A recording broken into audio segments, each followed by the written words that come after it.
Oke, baik. Sebelumnya selamat pagi dan salam sejahtera untuk kita semua. Di sini saya akan mempresentasikan terkait pre-processing data dalam mata kuliah pengenalan pola, tepatnya untuk tugas UTS.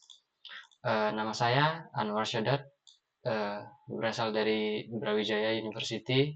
Dan untuk proyek kali ini saya menggunakan software Visual Studio Code dan juga RapidMiner. Nah, baik, kemudian untuk data yang saya gunakan yakni data pegawai.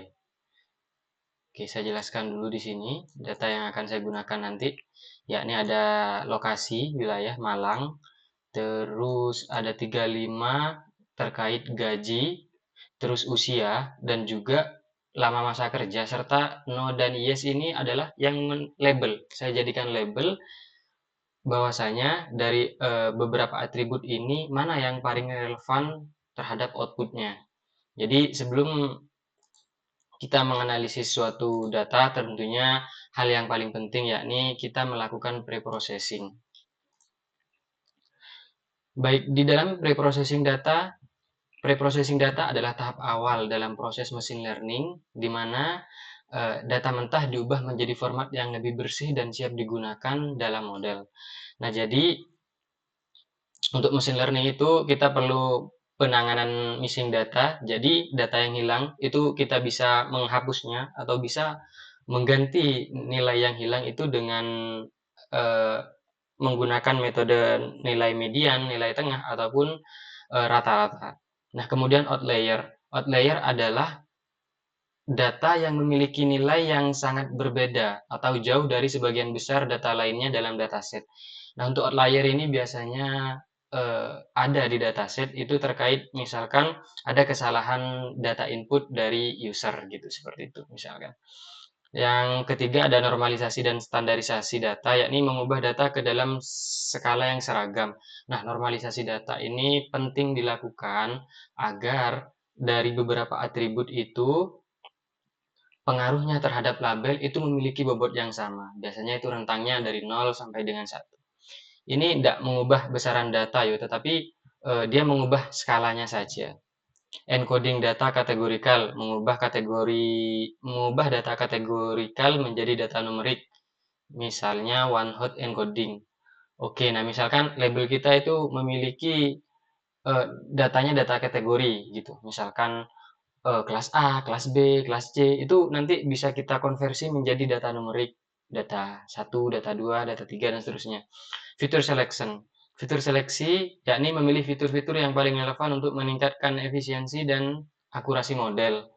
Fitur seleksi ini kita memilih dari beberapa fitur yang mana yang paling berpengaruh terhadap bobot. Nah, seperti itu biasanya itu nanti ada beberapa model di dalam untuk mencari fitur selection ini yakni ada filter feature selection, ada embedded, terus ada satunya lagi toward. Dan selain fitur selection itu ada lagi namanya fitur extraction. Jadi dari beberapa fitur yang sudah ada kita itu mengekstrak. Jadi fitur yang sudah ada misalkan ada 10 fitur ini kita ekstrak menjadi hanya dipakai menjadi 5 ataupun 8. Itu fitur extraction beda lagi. Nah, split data. Ini membagi data menjadi set pelatihan dan set pengujian untuk evaluasi yang adil. Nah, jadi untuk membuat suatu machine learning kan tentunya algoritma itu harus belajar. Di mana harus belajar dari data lah ya. Di mana nanti data itu harus kita split, yakni 70% sebagai data training dan 30%-nya itu sebagai data testing. Bisa saja nanti menggunakan 80 banding 20%. 8 banding 2, 80% banding 20% bisa saja kayak gitu. Untuk yang pertama, why do future selection? Kenapa kita perlu melakukan fitur seleksi? Karena alasan yang pertama yakni dengan kinerja model yang sama, model yang lebih sederhana adalah model yang lebih baik. Poin kedua, lebih cepat untuk dilatih dan yang ketiga adalah meningkatkan kinerja model. Nah, di poin kedua ini, kenapa lebih cepat untuk dilatih? Karena memang fitur yang banyak itu tentunya akan memberatkan proses algoritma dalam mengolah datanya ataupun komputasinya. Dengan fitur yang udah kita seleksi, Nah, fitur itu nanti hanya dipakai beberapa, tentunya akan lebih cepat. Seperti itu. Kapan kita melakukan fitur selection? Ini sebelum. Jadi sebelum penyetelan hiperparameter dan pemilihan model. Jadi ini dilakukan sebelum penerapan model lah ya. Namanya juga ini ada di apa namanya tadi? Pre-processing data. Yakni, nah ini fitur selection. Ada filter approach, rapid approach, embedded approach. Kalau filter approach ini ada information gain, ada chi-square, lookalike, terus di rapid ini ada forward selection, backward elimination, dan seterusnya. Yang saya ketahui dari filter selection ini, dari misalkan kita punya 5 fitur nih, ada 5 fitur data, 5 atribut lah, 5 atribut data dengan satu model di belakangnya.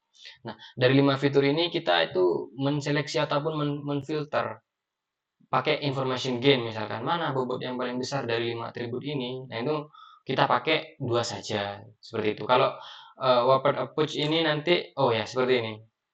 Kalau word approach ini dia sembari melakukan feature selection di dalam penerapan modelnya.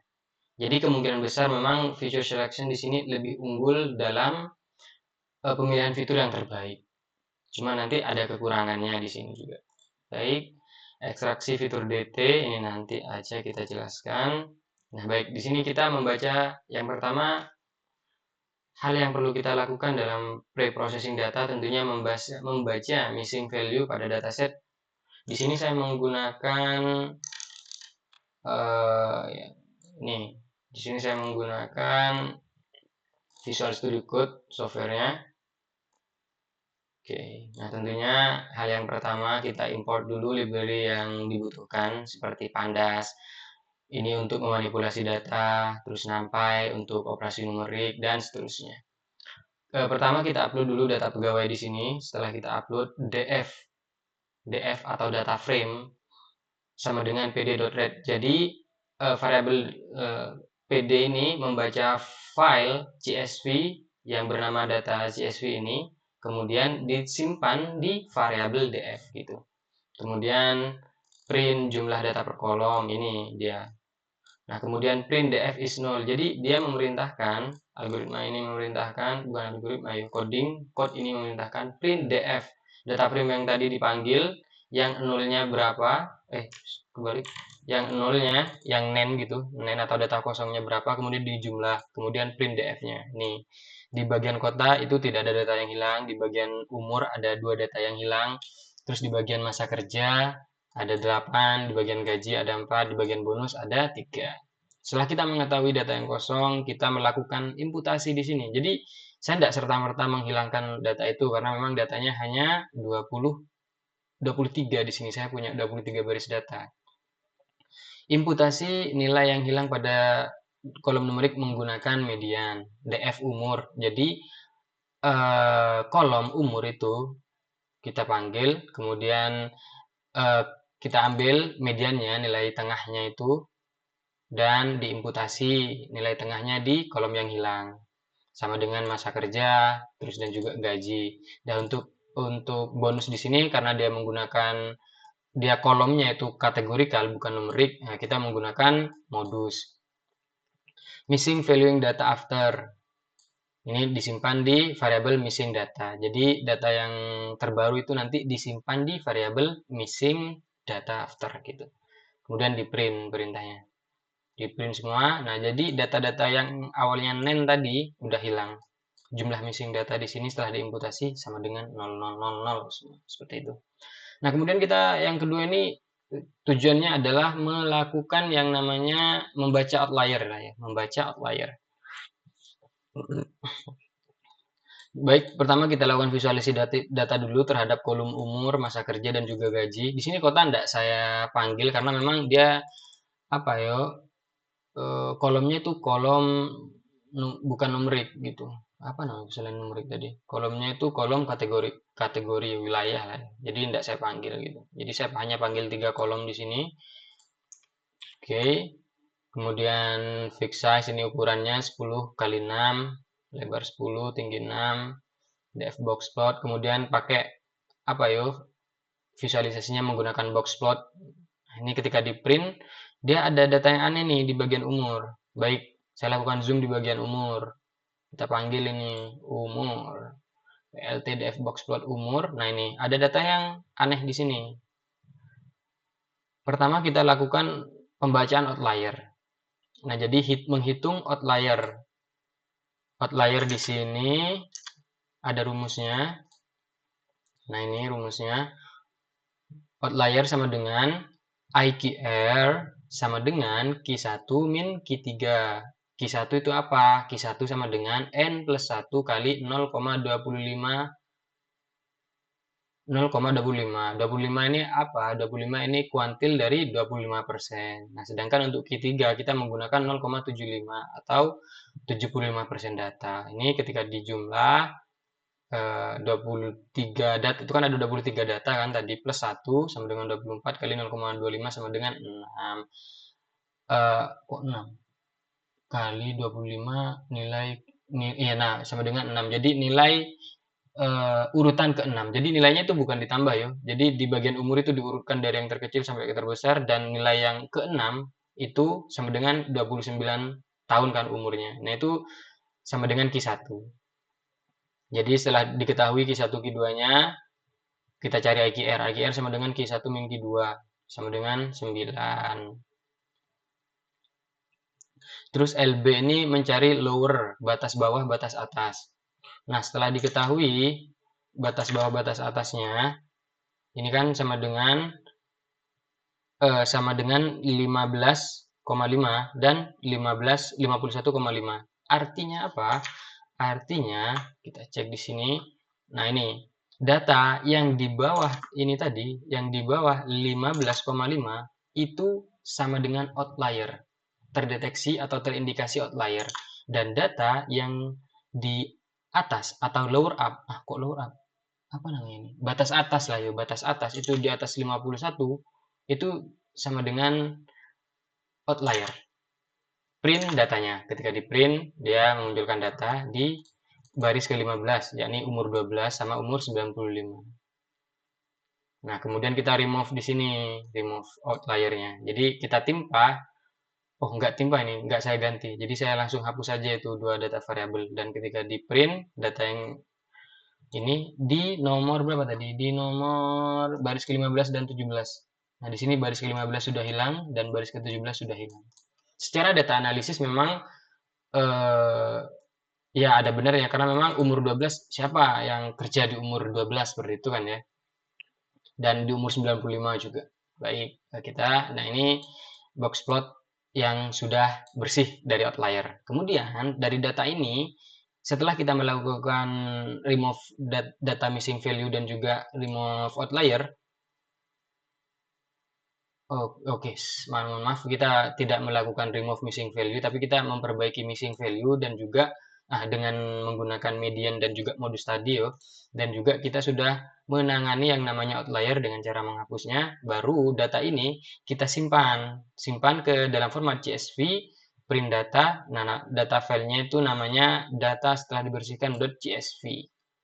Nah, baik, setelah itu kemudian saya menggunakan ini software yang namanya RapidMiner. Karena saya melihat di RapidMiner ini ada beberapa keunggulan. Jadi ada operator-operator yang memang sudah disediakan sehingga lebih mudah. Kita hanya tinggal drag and drop dan ya kita tinggal menunggu bagaimana dia mesin bekerja seperti itu. Pertama, kita lakukan yang namanya input data. Jadi input data di sini ini. Data yang sudah dibersihkan kita masukkan ke sini, kemudian kita drop ke sini. Drop. Nah, seperti itu cuman. Oke, sebelum kita hapus dulu.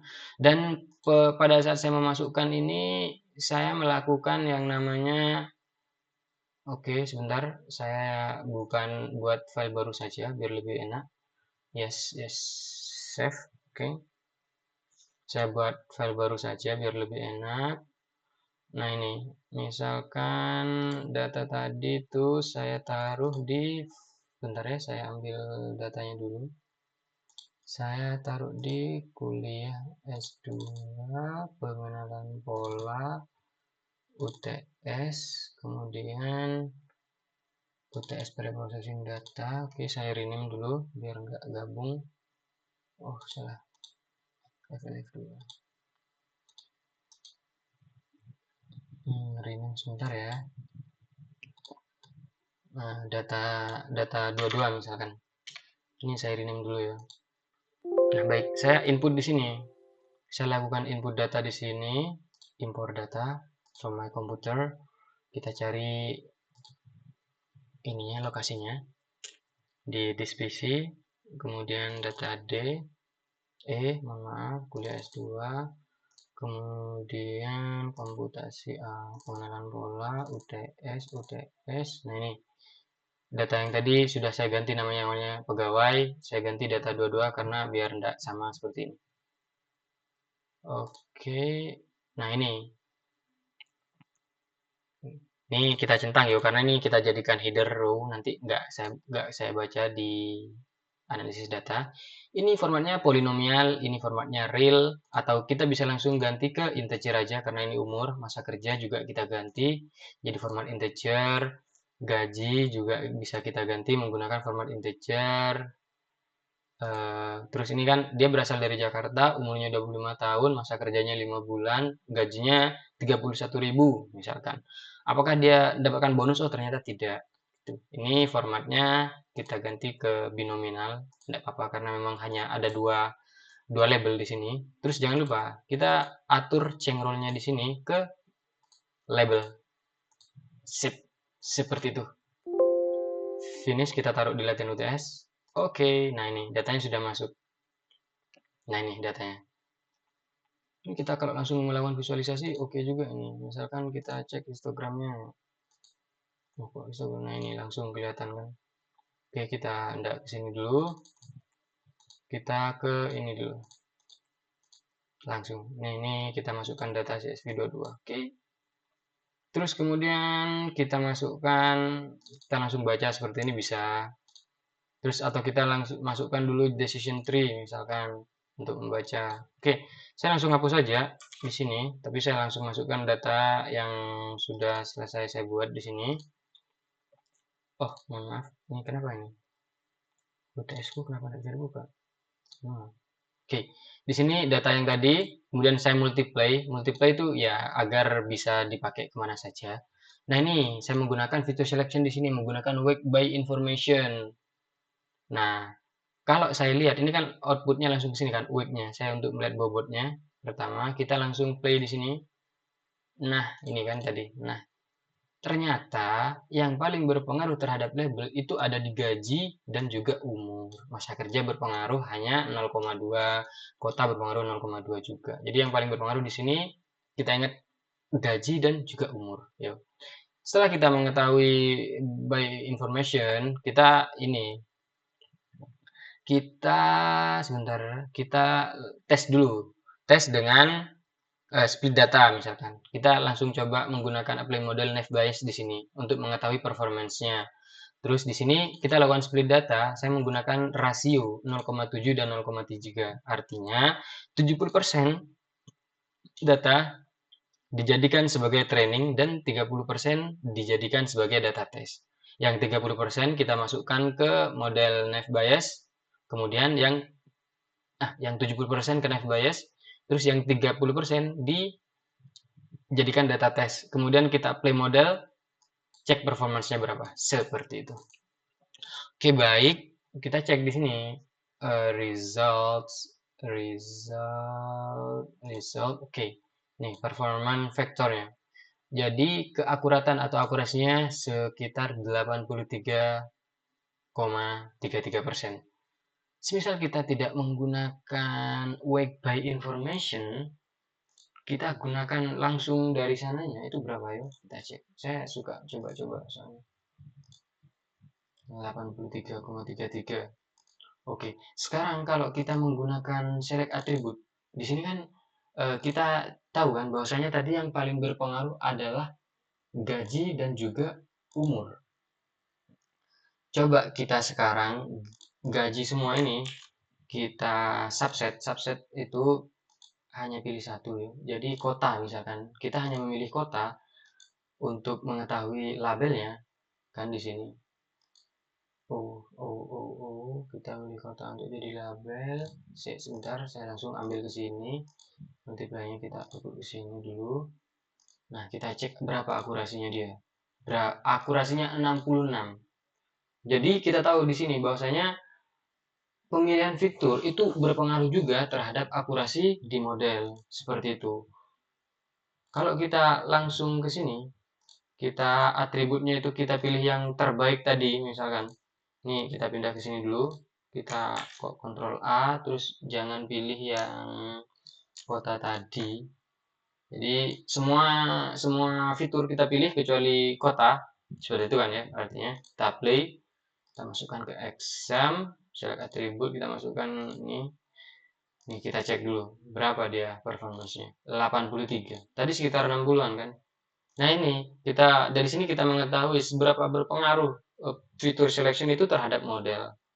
Akurasinya meningkat. Kalau fitur selection-nya itu sudah kita tahu, sudah kita pilih yang terbaik seperti itu. Oke. Kemudian kalau kita result di sini, mohon maaf. Kalau kita result, oke. Oke, boleh itu multiply. Tapi ngapain pakai ini kalau udah multiply? Oke. Kita cek decision tree-nya di sini. Nah, kita sudah tarik di sini kesimpulannya decision tree. Di sini kita baca datanya. Orang yang gajinya di atas 58.000 semuanya mendapatkan bonus. Dan yang di bawah 50.000, 58.000 itu terpecah lagi. Sebagian besar dapat, sebagian besar tidak dapat. Dan itu dipengaruhi oleh masa kerja. Yang masa kerjanya lebih dari 8,5 bulan gitu ya, 8,5 bulan itu sebagian besar dapat. Dan yang di bawah 8,5 bulan itu sebagian besar tidak mendapatkan. Nah, seperti ini contoh sederhananya saja. Baik, sekian dari saya, dari presentasi saya. Kita cek dulu apakah ada yang perlu saya sampaikan lagi di sini. Mohon maaf. Ini nih hasil. Atribut, mohon maaf, tutup. Mic-nya jatuh. Dari hasil yang ditampilkan, atribut kota memiliki bobot 0,2, atribut masa kerja memiliki 0,240, atribut umur 0,4, atribut gaji memiliki bobot 0,499. Analisis ini menunjukkan bahwa atribut gaji memiliki pengaruh besar dalam pembagian informasi untuk keputusan di pohon keputusan atau decision tree tadi yang digunakan. Sementara atribut kota memiliki bobot yang paling rendah. Oke, di sini kita split data yang tadi kan 70% dan 30%. Di sini akurasinya sebesar 83%. Ini berarti 83% dari prediksi yang dilakukan oleh model sesuai dengan label yang sebenarnya. Oke, nah ini ada yes sama dengan tidak mendapatkan bonus, no tidak. Yes mendapatkan bonus, no tidak mendapatkan bonus. Kesimpulannya, atribut gaji adalah atribut penting dalam keputusan model ini, diikuti oleh masa kerja. Jika seseorang memiliki gaji lebih dari 58, mereka cenderung diklasifikasikan ke kelas yes. Namun, jika kurang dari 58.000, klasifikasi tergantung pada masa kerja. Nah, oke, baik. Apa ini? Oke, mungkin sekian presentasi dari saya, Anwar Syadat. Saya akan upload di YouTube habis ini untuk penyerahan tugasnya biar tidak berat untuk pengumpulannya. Assalamualaikum. Kurang lebihnya saya mohon maaf. Dari saya pribadi. Assalamualaikum warahmatullahi wabarakatuh.